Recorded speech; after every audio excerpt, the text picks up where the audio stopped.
Jackson Sandefer.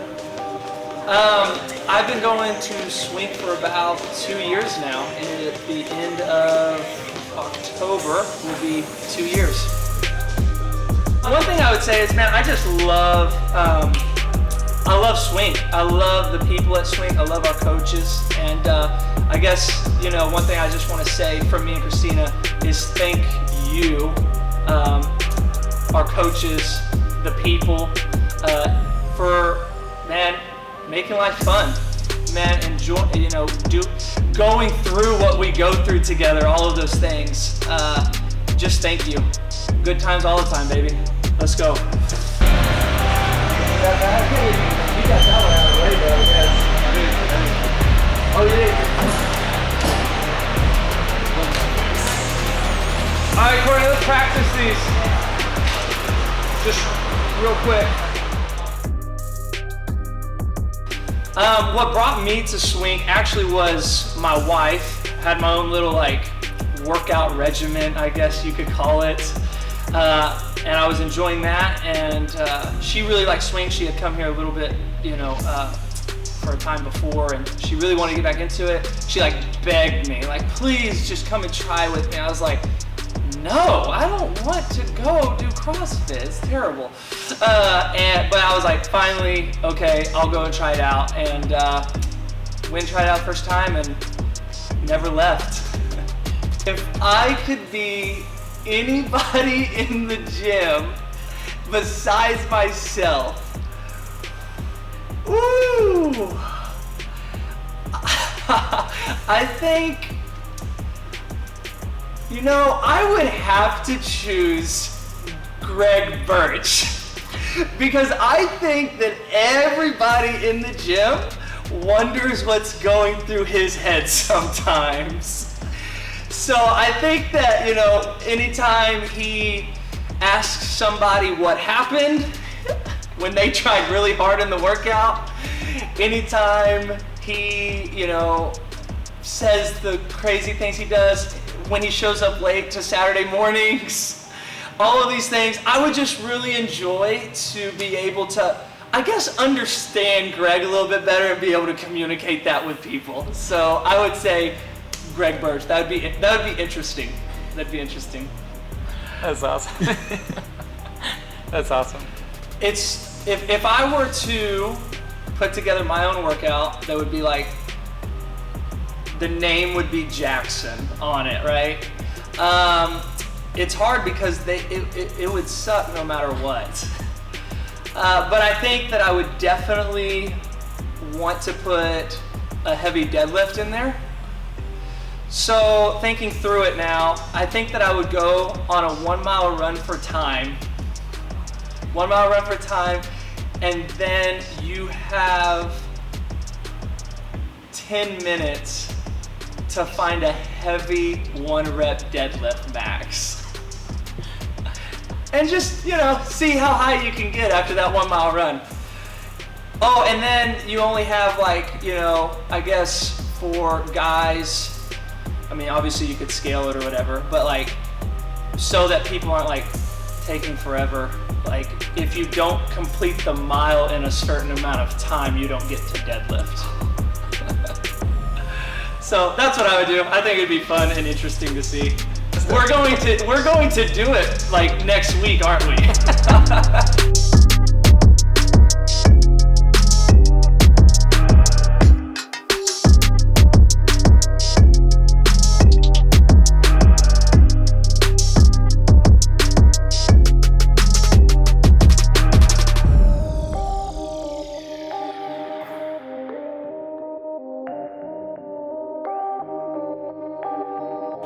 Man, that's a hard question. My favorite moment or memory with Swink, because there's so many. This is hard. This is the hardest question you've given me. I think one of them would be my very first open when I almost died twice. I think it was 17.4 and 17.5. It was double unders, thrusters, and it was the 55s. And I just went for broke like I always do because I was trying to keep up with everybody else. And 17.4, I had this mesh see-through shirt on that was even more see-through because I was sweating through it, so it looked like I didn't even have a shirt on. And I got done, and I'm wandering around, I'm in a daze, and I go outside. Andre and Joe are sitting there chatting it up, laughing. I don't remember any part of the conversation in any way, shape, or form. They said they were talking to me, and I don't know what was going on. And then I came back in here, laid on the ground, and that actually is when I discovered the power of Fit Aid. And it saved my life completely. So I think that's definitely one of my top stories here. Dude, another top story, and I'm just gonna do this because I can, and it's gonna make him upset. One of the very first workouts that I ever beat Greg Birch in, baby. It was running and lunges, I think, and I think that he died on that run. So, in your face, Greg! And I was really pumped about that. I love you, Greg. I love you. But man, those are two just like awesome memories that I think I'll always remember. Mainly the me almost dying and Fit Aid saving my life. So, I guess the biggest advice that I would give to somebody who is thinking about doing CrossFit or coming to Swink or just doing anything in life, really. I know that so many people, including myself, one of the reasons why I didn't want to come when Christina, my wife, asked me to come is I didn't want to fail, I didn't want to look dumb, you know, I didn't know what I was doing at all. People don't like feeling like that. But I've really just embraced this mindset, and I think a lot of people at Swink have embraced this mindset of, man, it's, I guess for me, a mental thought that I have that comes into my head is when I go into a workout or when I walk into the gym, you know, is I say to myself literally in my mind, it's time to fail. And, you know, every time, like and it's weird because I've been doing this for 2 years, you know, I've gotten a whole lot better at a lot of other things, you know, within the gym and seeing great improvements. But every time I drive from work or my house to the gym, I still get butterflies in my stomach. Like, no kidding, I still get these little butterflies. I'm still like, I know like that what I'm about to do is really like going to hurt. It's gonna be a challenge. And I get these butterflies and I start thinking through the workout, you know, all these things start rushing through my head.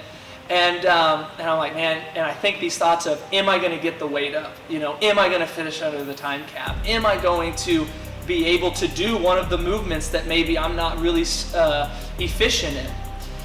And I just, you know, I am driving or I'm pulling in and I kind of just take a deep breath, and in my mind I just say, it's time to fail. And that allows me to have some freedom to be like, it's okay if I fail, it's okay if I succeed, because either way, like, I'm getting better today. And that's the most exciting part. And that's kind of the piece of advice is, man, embrace that failure and look at it as something that isn't a bad thing, but it's a good thing. So that's what I would say to somebody.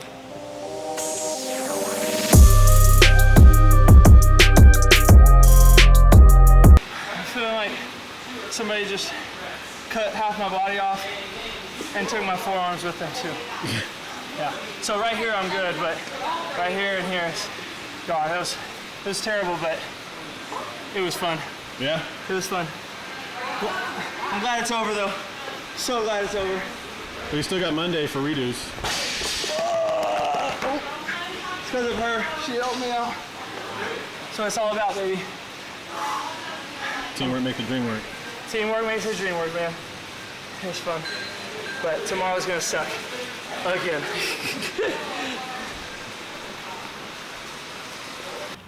So what is your name?